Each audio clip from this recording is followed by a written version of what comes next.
Hey everyone, this is Pete, and today I'd like to talk about one of my favourite series of casual games, Pretty Girls from Zoo Corporation.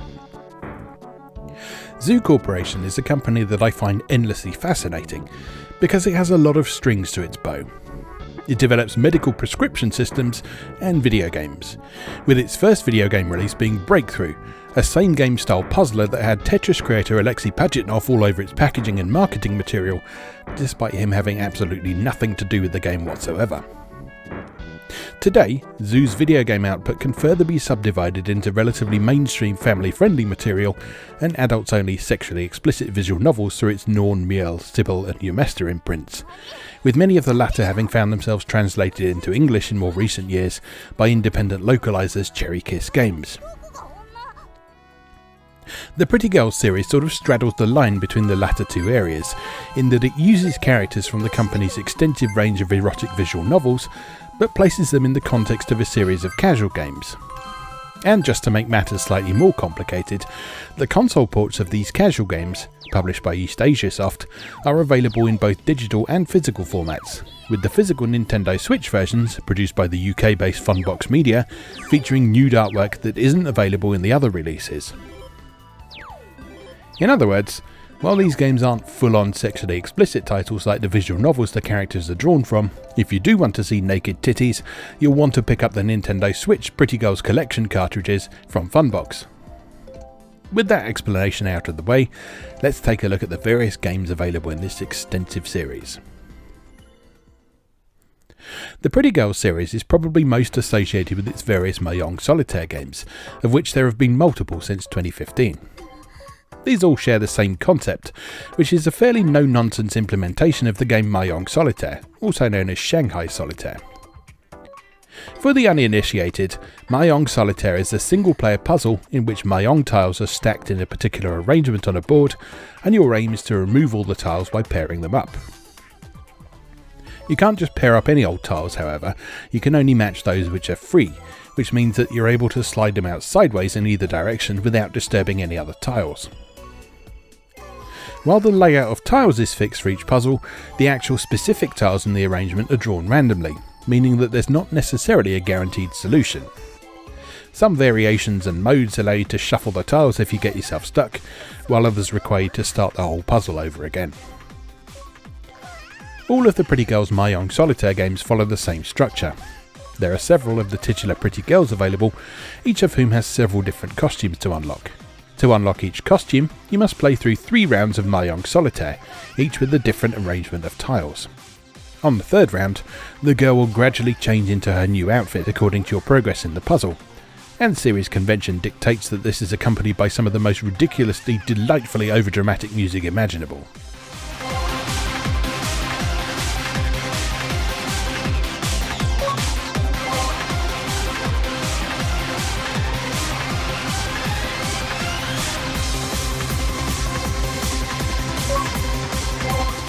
In fact, the music in the series is consistently excellent.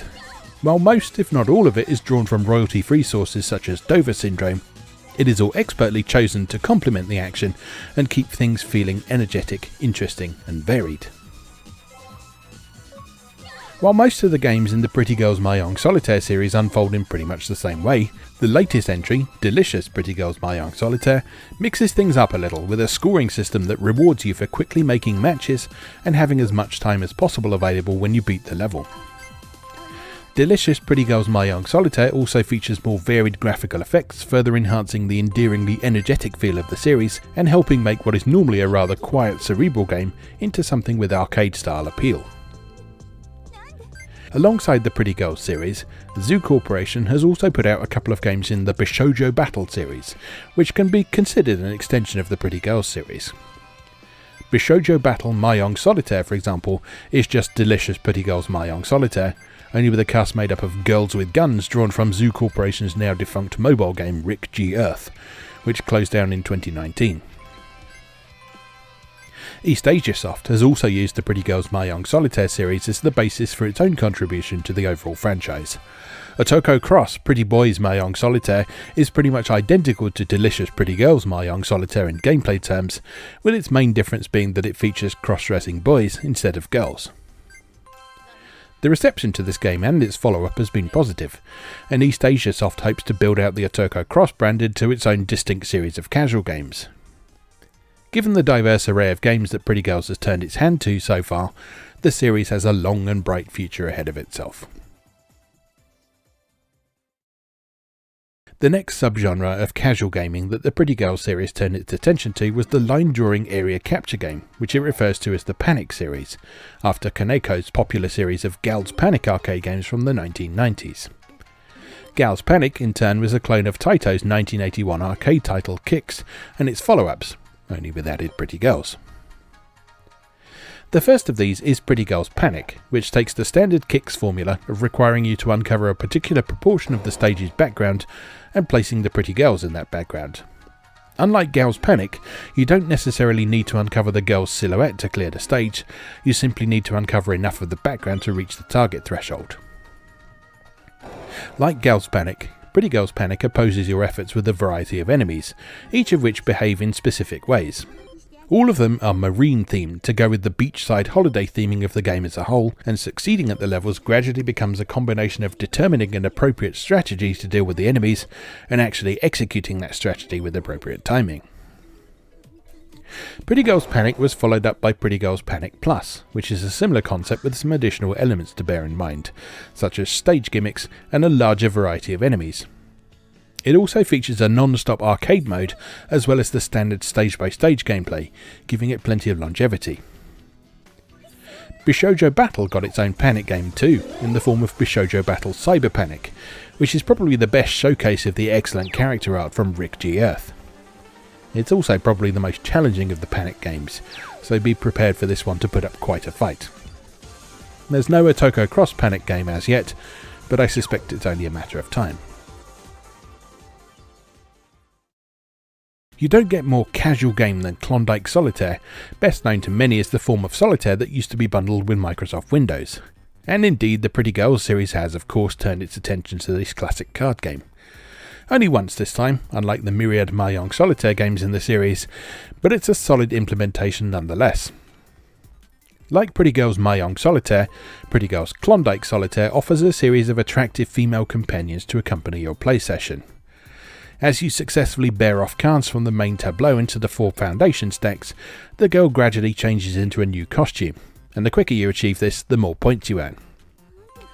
There are 3 difficulty levels on offer, with the easy and normal difficulties not only allowing you to draw from the deck 1 card at a time, but also to use various special abilities to make it unlikely or get yourself into an unwinnable situation.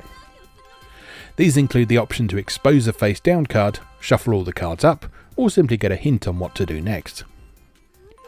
The hard level, meanwhile, is a pretty no-nonsense game of Klondike Solitaire, working on draw 3 rules and offering no special abilities to take advantage of. The Otoko Cross series has also turned its attention to this classic casual game with Otoko Cross Pretty Boys Klondike Solitaire, which is exactly what it sounds like. If you enjoy Femboys and Klondike Solitaire, it's a solid investment, particularly now Microsoft charges a subscription fee if you want to play ad-free Solitaire in Windows these days.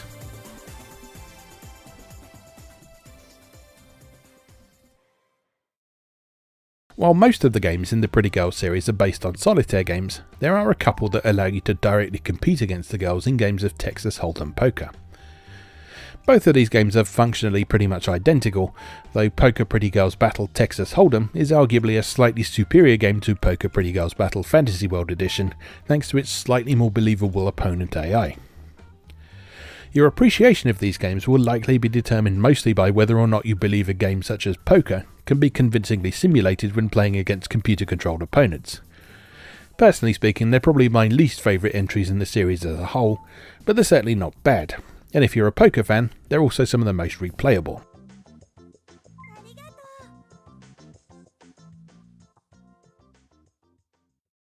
From here on, we start to see the Pretty Girls series branching out into a broader range of game concepts, rather than simply going over the same ground. Pretty Girls Breakers, for example, provides an interesting twist on the classic block breaker formula. Rather than being a straight clone of Breakout or Arkanoid, Pretty Girls Breakers instead tasks you with actually swinging a bat at the ball to bounce it back at the wall you're supposed to be destroying. Swinging at and hitting the ball with perfect timing will add to a combo meter, allowing you to power the ball up and obtain bonuses. There are also the obligatory power-ups that affect the way the game plays, as well as mobile enemies attempting to make your life difficult.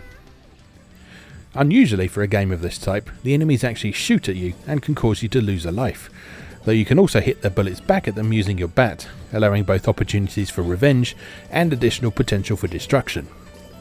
It's a fun game, and it was nice to see Zoo Corporation willing to branch out and explore other types of game with the Pretty Girls series.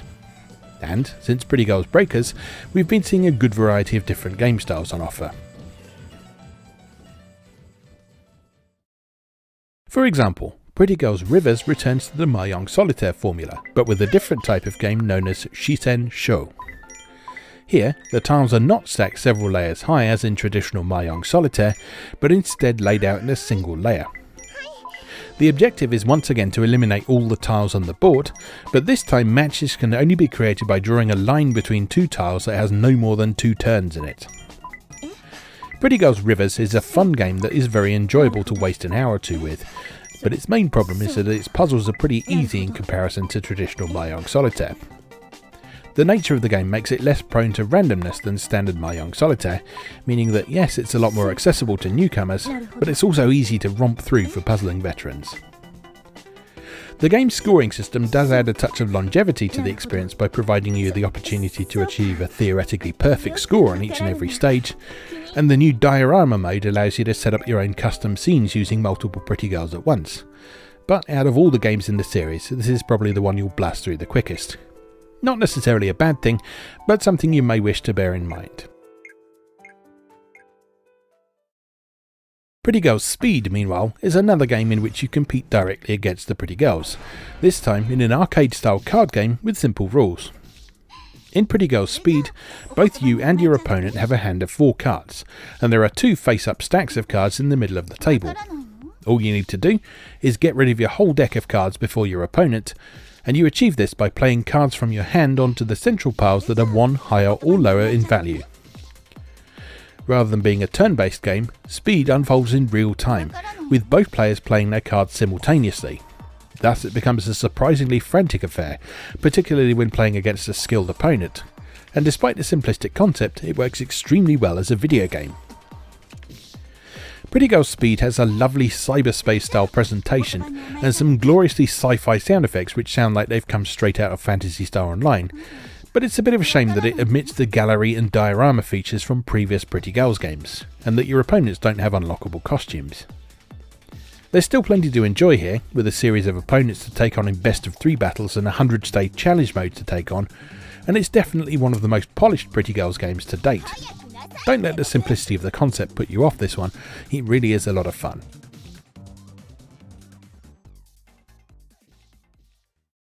Next up is Pretty Girls 4 Kings Solitaire, another solitaire card game. This one is based on a game that is known variously as Calculation, Broken Intervals, Hopscotch, or La Plus Belle, and it's noteworthy for being a form of solitaire that is based less on luck and more on skill.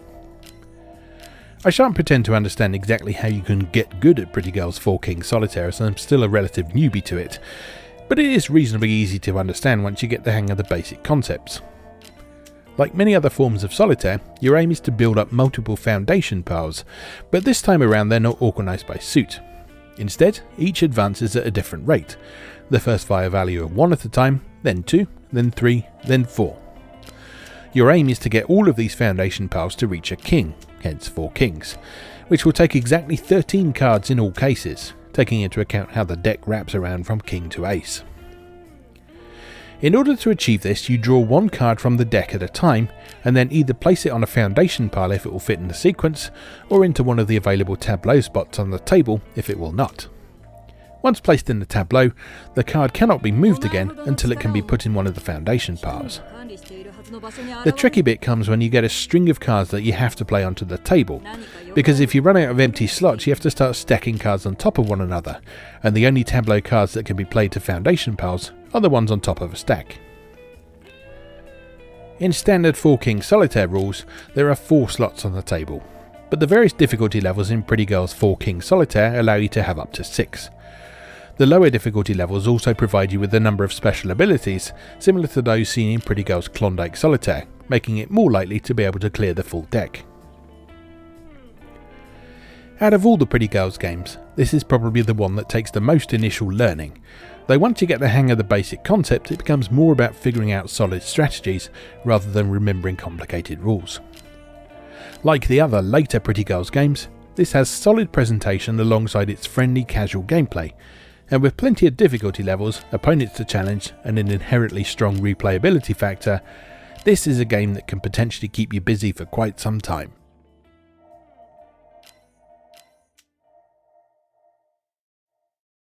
Finally, for now anyway, since at the time of recording there are a couple of Pretty Girls games that haven't yet been ported from PC to Switch and PS4, we have Pretty Girls Escape. In many ways, the format of this game sees Zoo Corporation coming full circle back to their very first game breakthrough, since Pretty Girls Escape also makes use of the same game formula. For the unfamiliar, this type of puzzle game involves a grid of coloured blocks which can be manipulated by eliminating groups of the same colour which are connected orthogonally.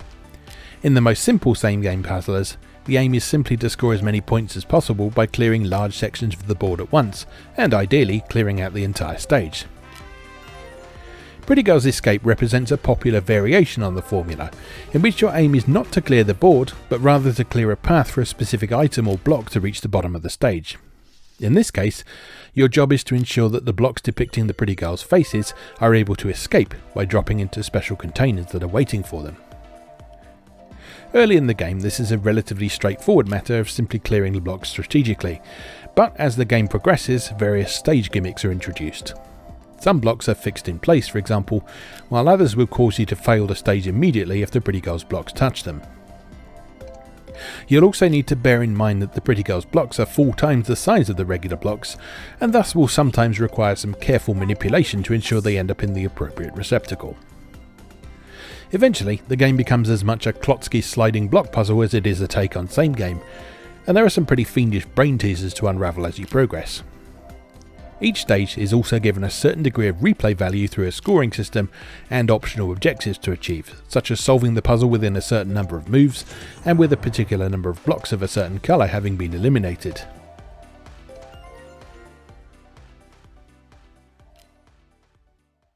And so that's the Pretty Girls series as it stands right now, barring some of the aforementioned games that have been released on PC but not yet ported to console. None of these games are likely to end up in Game of the Year lists, but they were never designed to be the video game equivalent of Oscar bait. Instead, they're gaming comfort food, intended to raise a smile and wrap the player in a feeling of warm familiarity for those times when you just want to play something simple, preferably with boobs and or cross-dressing pretty boys.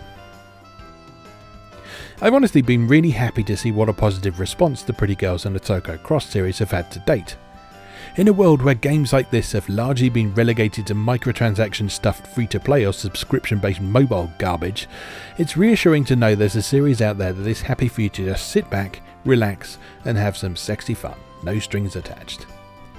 And so that's what I think I might go and do right now, just after I say, as always, thank you very much for watching, and I'll see you again next time.